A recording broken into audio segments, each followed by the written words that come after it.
একজন নারীর সৌন্দর্য কিসে জানেন?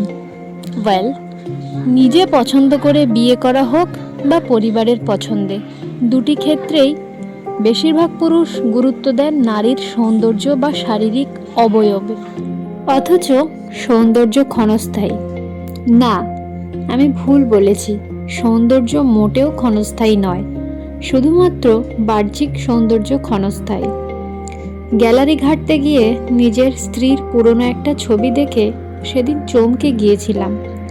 মনে মনে ভাবলাম, এই মেয়েটাই কি সেই মেয়ে যে সবসময় অগোছালোভাবে আমার সামনে থাকে? এই অগোছালো মেয়েটাই কি সেই মেয়েটি যাকে আমি একসময় পছন্দ করে বিয়ে করেছিলাম? কিন্তু বিশ্বাস করুন, এত পরিবর্তনের পরেও ওর প্রতি আমার ভালোবাসা আর মুগ্ধতা একটুও কমেনি, বরং যোগ হয়েছে সম্মান। সে তো এখন শুধু আমার স্ত্রী নয়, সে আমার সন্তানের মা, আমার ম্যানেজার। মা হওয়ার পুরো যাত্রায় একটা মেয়ের সাথে কত ধকল যায়, এটা হয়তো অনেকেই জানেন না, জানার চেষ্টাও করেন না।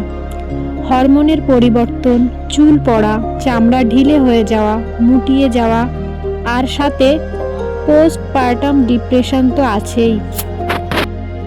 কত নির্ঘুম রাতের সাক্ষী সে।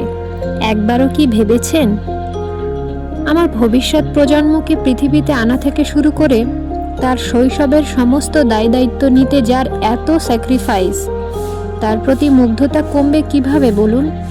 আমি আজও তাকে আগের মতোই ভালোবাসি। আপনিও আপনার সন্তানের মাকে সম্মান করুন। মনে রাখবেন, পরের ঘরের সেই মেয়েটি নিজের সমস্ত শখ ও স্বপ্ন বিসর্জন দিয়েছে আপনার ঘরকে আলোকিত করতে।